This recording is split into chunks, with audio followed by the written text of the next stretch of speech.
sa Papa Dudut Stories, ikaw ay hindi nag-iisa.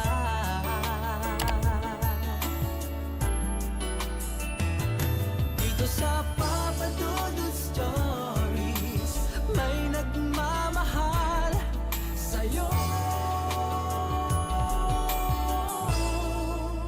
Papa Dudut Stories, Papa Dudut Stories. Dear Papa Dudut, sa lahat po ng mga nakatutok ngayon, huwag pong kalimutan mag-like, mag-share at mag-subscribe. Maraming salamat po sa inyong lahat.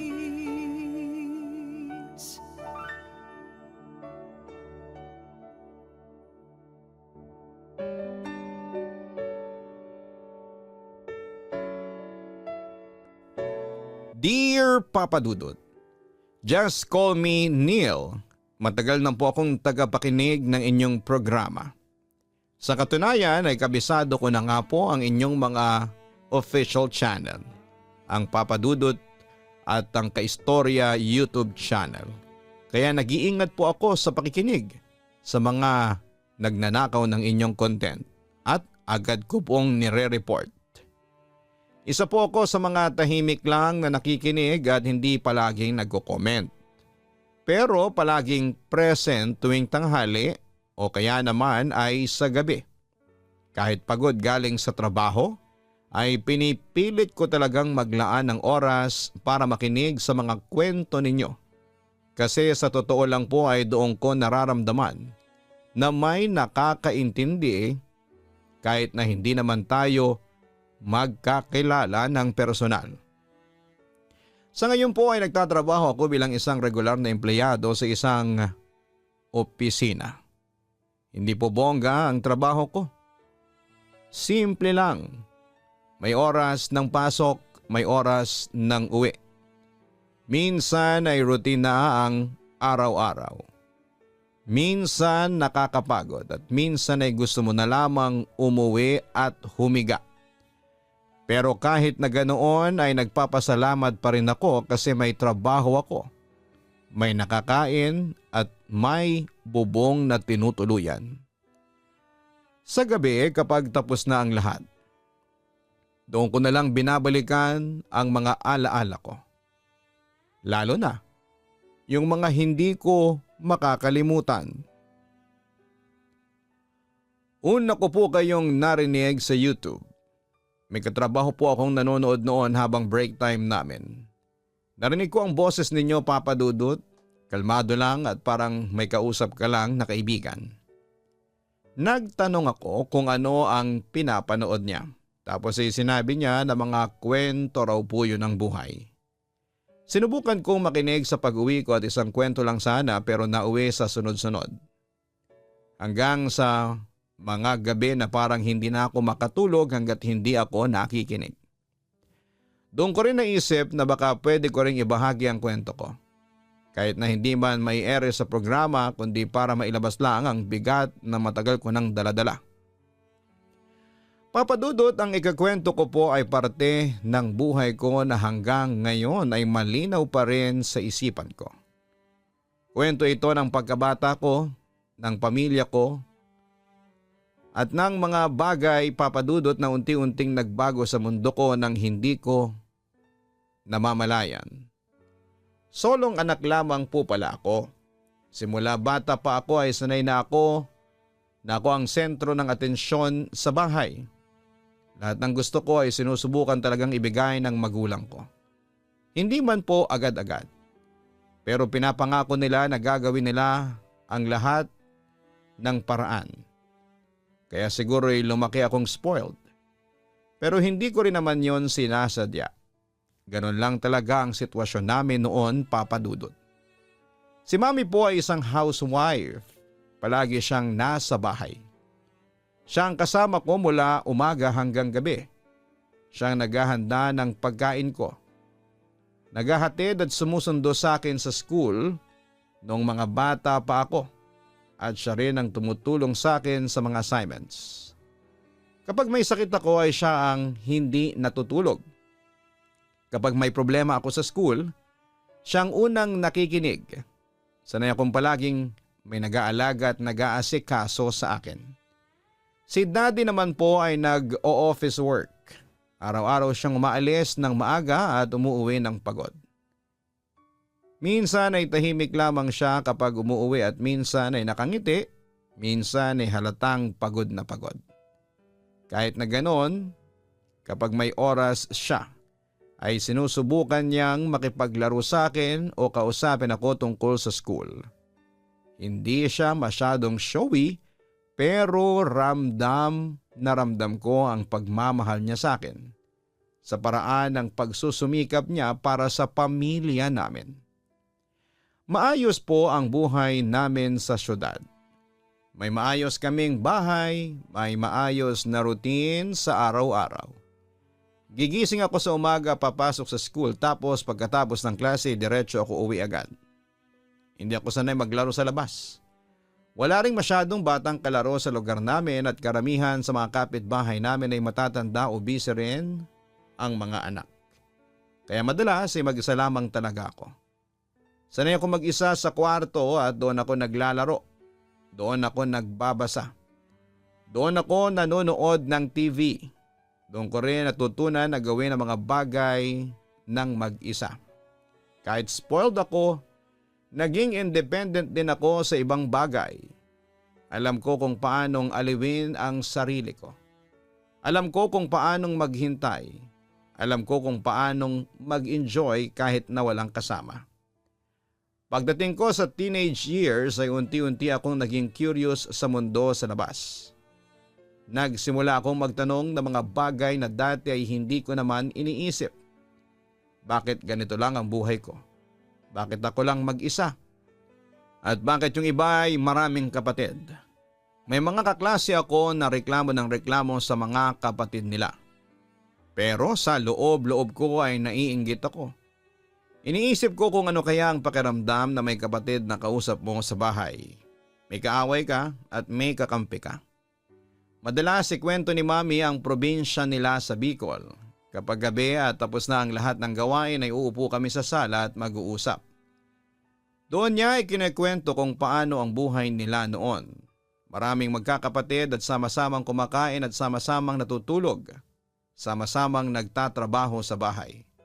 Habang nakikinig ako, mas lalo akong naiinggit. Parang ang saya ng ganong buhay. Simple lang pero puno ng tao, puno ng ingay at puno ng kwento. Habang tumatagal, mas madalas kong tanungin si Mami kung bakit hindi kami doon nakatira. Sasabihin niya na mas may oportunidad daw sa syudad. Mas maayos ang buhay. Naintindihan ko naman pero sa puso ko ay may parte na parang may kulang. Parang may hinahanap akong hindi ko maipaliwanag noon.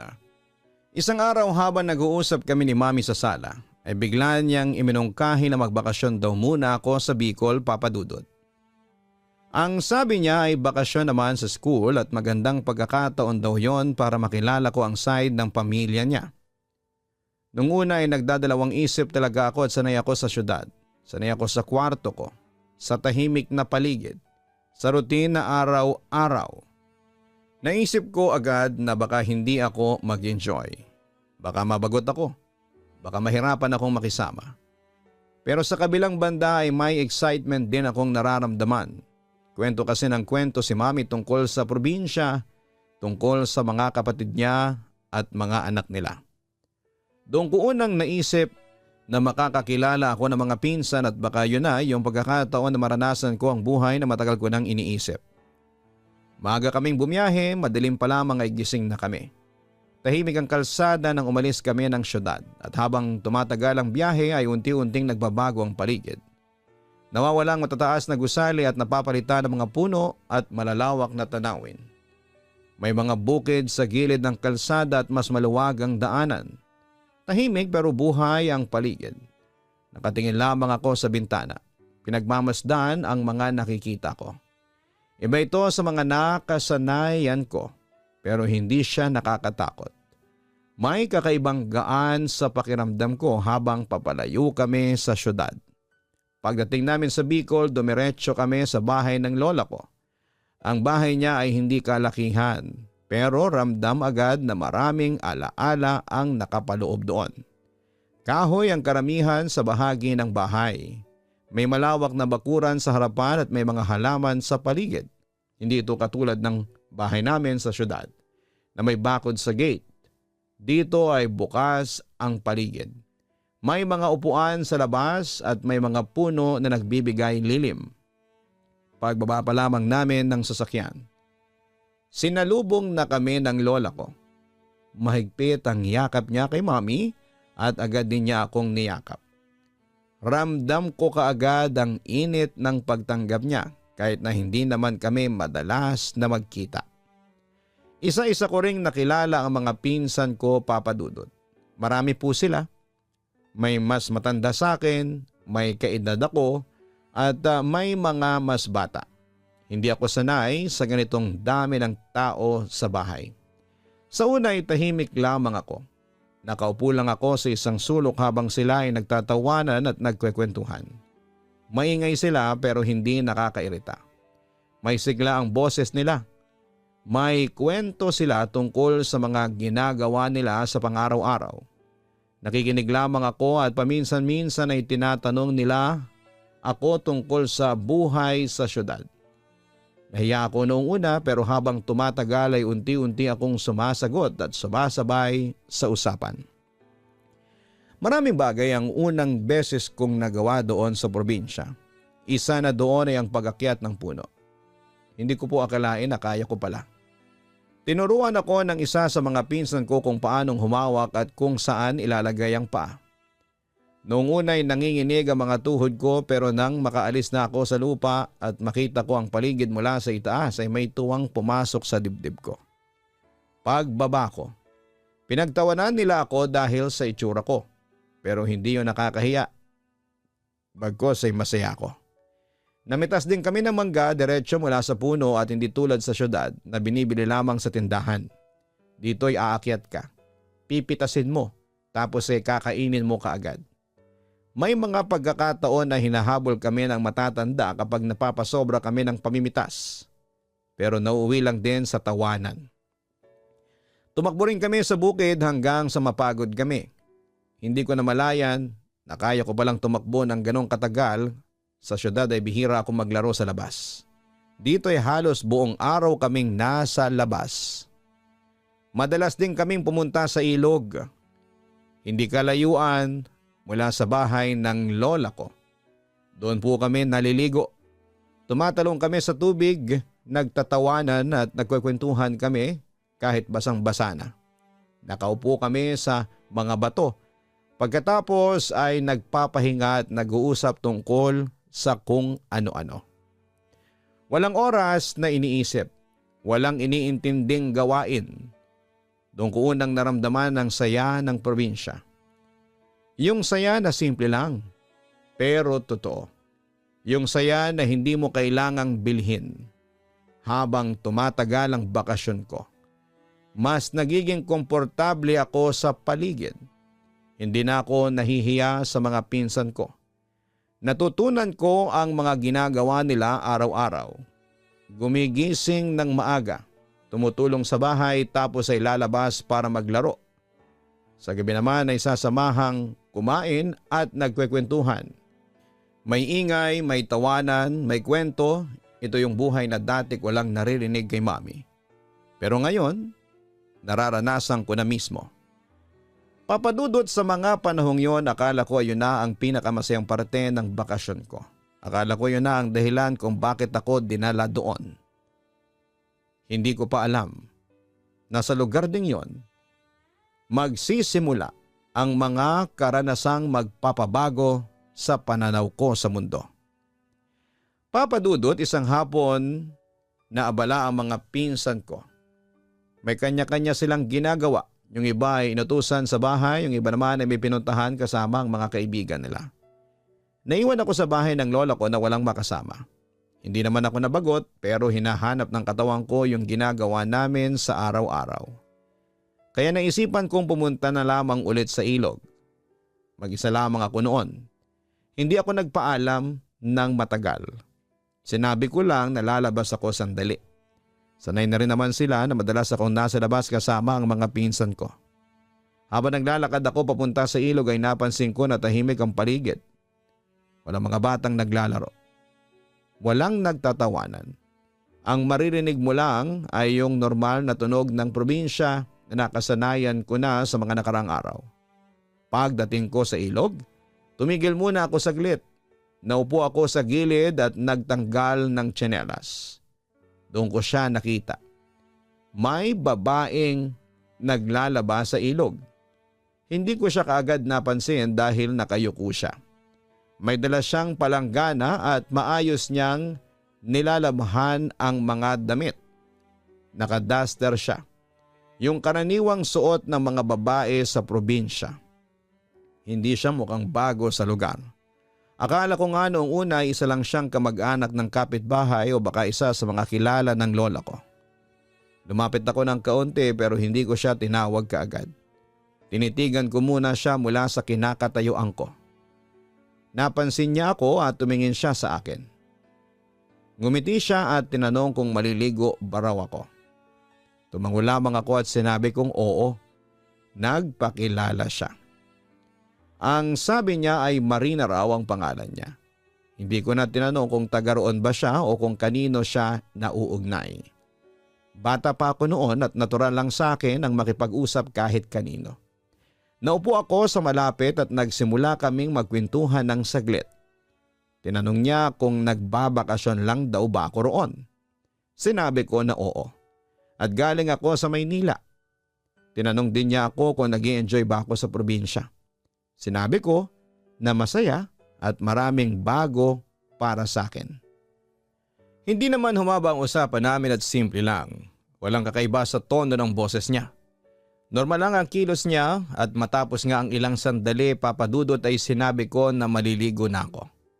Tumango siya at bumalik sa ginagawa niya. Lumangoy ako sa parte ng ilog na sanay na akong puntahan. Paminsan-minsan ay napapalingon ako sa kanya. Nandun pa rin siya at patuloy sa paglalaba. Walang kakaiba, walang dahilan para kabahan ako. Matapos akong maligo ay umakyat ako sa pangpang at sinuot ang tsinelas ko. Tumingin ako sa direksyon kung nasaan siya. Pero wala na siya doon. Wala na rin ang mga palanggana niya at iniisip ko na baka tapos na siya at umuwi na. Normal lang yon. Hindi ko na masyadong inisip pa. Umuwi ako sa bahay ng lola ko at sumama ulit sa mga pinsan ko. Hindi ko ikinuwento sa kanila ang tungkol kay Marina dahil wala naman akong nakitang dahilan para banggitin pa yon. Sa isip ko ay isa lang siyang babaeng nakasabay ko sa ilog. Kinabukasan ay bumalik ulit ako sa ilog at hindi ko sinadya na hanapin siya. Gusto ko talagang maligo ulit. Dumating ako doon sa halos parehong oras pero wala akong nakitang naglalaba. Tahimik ulit ang paligid, naligo ako at umuwi. Wala pa rin kakaiba sa pakiramdam ko. Lumipas nga ang ilang araw at paulit-ulit akong bumabalik sa ilog. May mga pagkakataon, may ibang tao doon at may mga batang naliligo o may mga dumadaan lang. Pero hindi ko na siya nakita pang muli, papadudot. Hindi ko rin siya natanong sa kahit na sino. Hindi ko rin ikinuwento sa mami ko o sa lola ko. Sa isip ko ay baka nagkataon lang talaga na nagkita kami noon. Hindi naman lahat ng nakakasalubong mo ay kailangan mong alalahanin o makitang muli. Habang papalapit ang pagtatapos ng bakasyon ko, ay mas naging busy ulit kami ng mga pinsan ko. May mga huling lakad, huling laro at huling salo-salo bago ako bumalik sa Maynila. Hindi ko na masyadong napuntahan ang ilog dahil gusto kong sulitin ang oras na makasama ko sila. Unti-unti ring napalitan ng lungkot ang saya ko dahil alam kong malapit na akong umalis. Dumating ang araw ng pag-uwi namin. Maaga kaming gumising at nag-ayos ng gamit. Nagpaalam ako sa lola ko at sa mga pinsan ko. May yakapan at may pangakong babalik ulit. Sa biyahe pabalik ng Maynila ay tahimik lamang ako. Nakatingin ulit ako sa bintana habang unti-unting nawawala ang mga tanawin ng probinsya. Bumalik na nga ang mga gusali, bumalik ang ingay, bumalik ang dating buhay ko. Pagdating namin sa Maynila ay bumalik ako sa dating routine ko. Pasok sa school, uwi sa bahay, aral pahinga. Sinubukan ko mag-focus sa pag-aaral. Naging abala din ako sa mga gawain sa eskwelahan. Pero kahit na ganoon, ay may mga sandaling bigla ko na lamang naiisip si Marina. Hindi ko alam kung bakit, hindi naman malalim ang naging usapan namin. Hindi rin naman kami naging magkaibigan. Pero may mga oras na pumapasok siya sa isipan ko. Lalo na kapag tahimik ang paligid o kaya naman ay kapag wala akong ginagawa. Hindi ko ito ikinuwento kahit kanino. Hindi ko rin alam kung paano ko ipapaliwanag. Sa isip ko baka dahil yon sa bakasyon at sa mga bagong karanasan ko sa probinsya. Kaya hinayaan ko na lamang. Ang akala ko papadudot ay lilipas din. Akala ko ay mawawala rin sa isipan ko ang mga nangyayari. Hindi ko pa alam noon na ang simpleng pagkikitang yon ay ang magsisilbing simula ng pangyayaring magpapatuloy pa sa mga susunod na taon ng buhay ko. Pagkatapos ng bakasyon sa Bicol at pagbalik sa Maynila ay unti-unti kong sinubukang ibalik ang focus ko sa pag-aaral. Gusto kong maibalik ang dating routine ko at makalimot sa mga ala-ala sa probinsya, lalo na kay Marina. Pero kahit na anong pilit ko, may mga sandaling hindi maiwasang isipin ko siya. Lalo na kapag tahimik ang paligid o kapag walang masyadong ginagawa sa bahay. Araw-araw pumapasok ako sa school. Sumasabay sa mga kaklase at sumusunod sa mga gawain. Sa umpisa ay mahirap talaga. Parang hindi na ako makapag-concentrate. Kahit na may klase, ang isip ko ay nasa ilog. Sa paligid ng bahay ng lola ko, sa mga pinsan ko at sa babaeng nakilala ko doon. Pero pilit kong sinasabi sa sarili ko na focus ka sa pag-aaral, Neil. May test, may projects pa tayo. Unti-unting nakakatulong din po ito para malihis ang isipan ko. Sa mga break time ay sinusubukan ko makipagkwentuhan sa mga kaklase ko. Pero hindi rin tulad ng dati. Parang laging may kulang sa pakiramdam ko. Minsan habang naglalakad sa koridor o habang nakaupo sa library ay bigla ko maiisip ang ilog at si Marina. Naiisip ko kung ano kaya ang ginagawa niya sa parehong oras, kung naaalala rin ba niya ako. Ang nakaraan na pagkikita namin. Hindi ko naman sinasabi sa kahit kanino ang iniisip ko dahil baka magtaka sila at baka isipin nila na kakaiba ko. Kaya iniisip ko na lamang at iniintindi sa sarili ko. May mga subjects na mas gusto ko ngayon. Mas naging attentive ako sa lessons, pero may mga pagkakataon na bigla akong nawawala sa focus.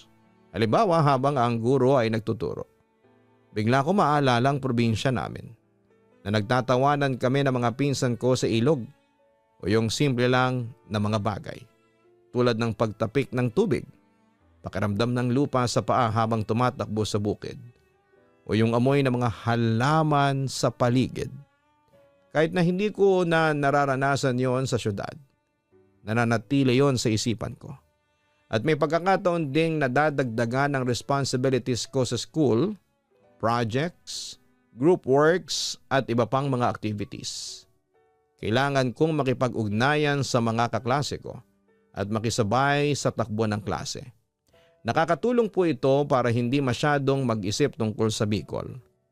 Pero sa gabi, kapag natutulog na ako at tahimik ang kwarto, unti-unti na namang bumabalik ang ala-ala ng ilog at si Marina. Sa mga oras na yon ay napapaisip ako na bakit kaya hindi ko siya makalimutan. Bakit kahit ilang buwan na ang lumipas ay siya pa rin ang naiisip ko. Hindi ko ito maintindihan noon kaya naman habang lumilipas sa mga araw ay sinubukan kong mas pagtuunan ang pansin ng eskwelahan. Sumali ako sa ilang mga extracurricular activities para mas maging abala. Pero kahit gaano ako kaabala, may mga sandaling bigla akong nawawala sa reality. Natutunan kong balansehin ang buhay. Kailangan kong mag-focus sa pag-aaral. Pero hindi rin masama na may dalang alaala at karanasan mula sa bakasyon. Unti-unti rin akong nakahanap ng paraan para i-manage ang iniisip ko tungkol kay Marina sa pamamagitan ng pagsusulat sa notebook ko, pakikipag-usap sa mga kaibigan at pagbabalik sa routine Natutunan kong harapin ang mga alaala nang hindi ito nakakaapekto sa pag-aaral ko. Habang nagpapatuloy ang semestre, mas naging malapit ako sa ilang kaklase ko. Natutunan kong magtiwala sa iba at magsimula ng kaunting bagong kaibigan.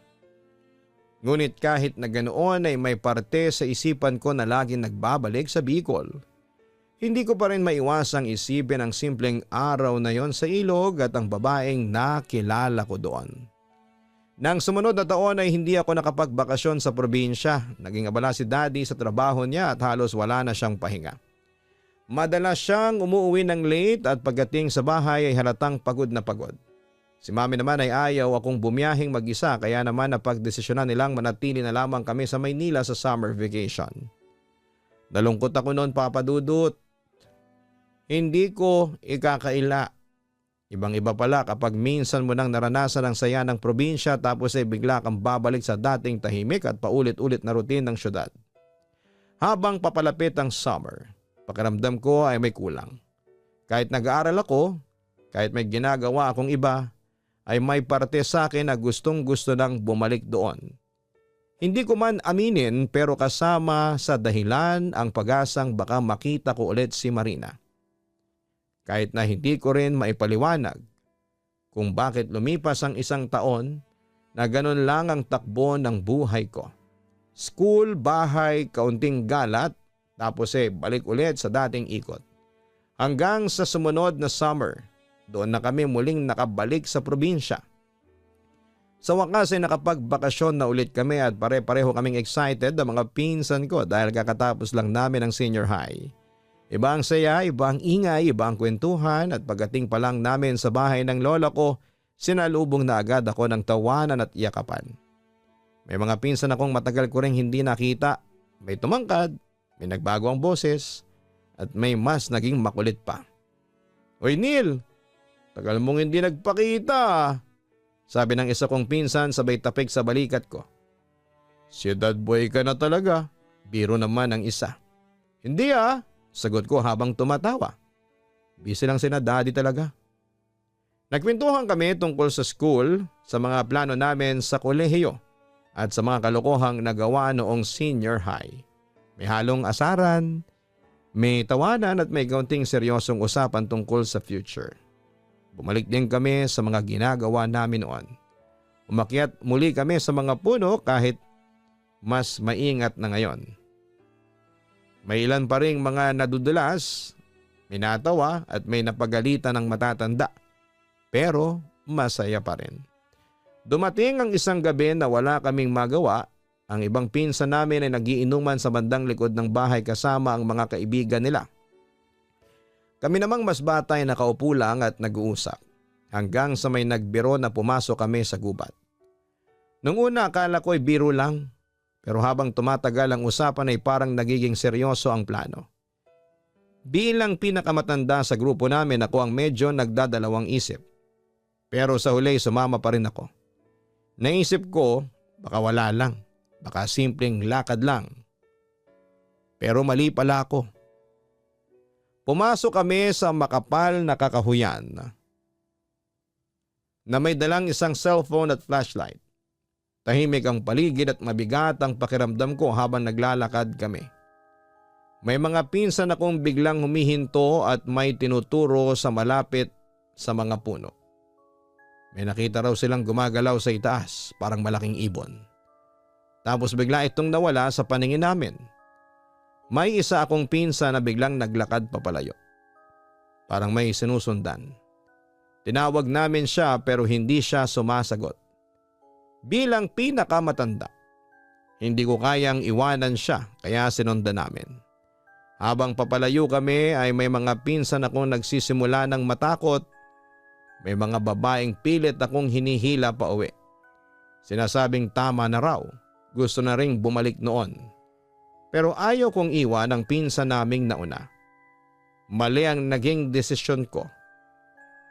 Alam ko na noon. Biglang tumunog ang cellphone. Isa sa mga babaeng kasama namin ang tumatawag sa mga naiwan sa bahay. Umiiyak siya habang sinasabing naliligaw kami at natatakot na. Maya-maya ay may mga taong paparating na para hanapin kami. Doon na kami nagsimulang tumakbo. Naabutan namin ang pinsan naming nauna, nakatigil siya at sumisigaw. Halos mabingi kami sa lakas ng boses niya. Sa harap namin ay may nakita kaming bahagi ng isang nilalang na kanina pa namin na napapansin. Doon na kami sabay-sabay na tumakbo.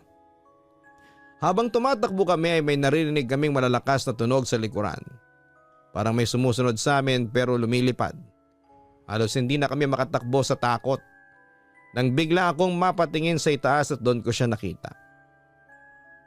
Hindi ako makapaniwala sa nakita ko. Si Marina. Pero kalahati lang ang katawan niya ang nakita ko. Kilalang kilala ko pa rin talaga ang mukha niya. Nandilat ang mga mata ko at nanlamig ang buong katawan ko at hindi na ako nag-isip pa. At tumakbo na lamang ako para humingi ng tulong.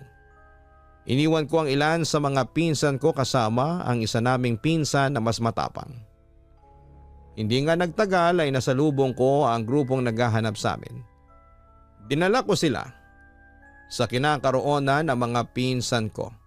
Nakauwi rin kaming lahat sa wakas. Wala ni isa sa amin ang nagsalita tungkol sa mga nakita namin. Alam naming hindi kami papaniwalaan at siguradong mapapagalitan pa. Kaya pinili naming manahimik. Hanggang ngayon, malinaw pa rin sa isipan ko ang gabing yon. Hindi ako lasing noon, ganon din ang mga pinsan ko. Alam namin ang nakita namin. Totoo ang mga kwento ng matatanda at minsan ay mas ligtas na huwag na lamang silang hanapin. Lalo na kung tahimik na sila sa mundong ginagalawan natin. Papa Dudut, hindi ako pwedeng magkamali sa nakita kong mukha. Sigurado ako na si Marina yon. Pero kailanman ay hindi na rin nag-cruise ang landas namin. Lubos na gumagalang, Neil. Neil, sa kwento mo ay malinaw kung nakita ang tapang at responsibilidad mo bilang panganay sa pamilya. Pero tandaan mo ha, minsan ay may mga bagay sa paligid natin na hindi natin kontrolado at mas mabuting iwasan na lang. Kahit gaano ka-curious o gustong subukan, ang payo ko lang ay maging maingat sa mga desisyon mo at huwag hayaan ang takot o interes ang magdikta ng kilos.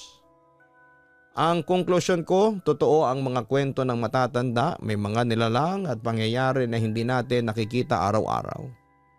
Ang mahalaga ay natuto kang maging matalino, matapang at mapanuri sa bawat hakbang at minsan ang pinakaligtas na gawin ay huwag nang hanapin ang hindi mo dapat ginugulo. Sa ganitong paraan ay mananatili ang kaligtasan mo at ng pamilya mo.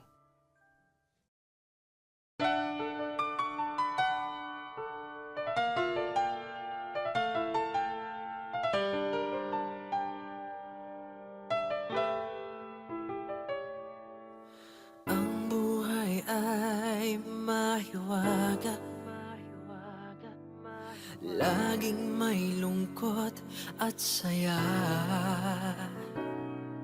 Sa Papa Dudut Stories, laging may karamay ka.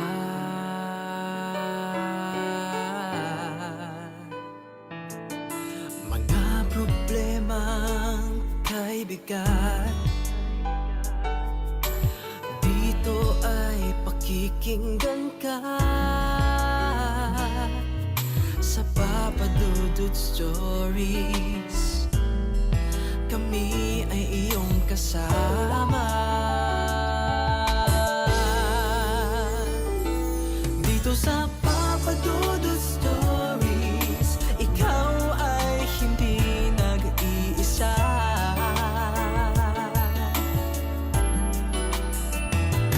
Dito sa Papa Dudut Stories, may nagmamahal sa'yo.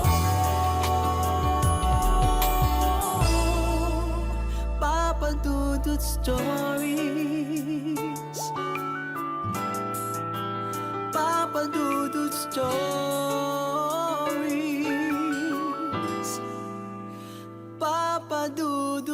Stories.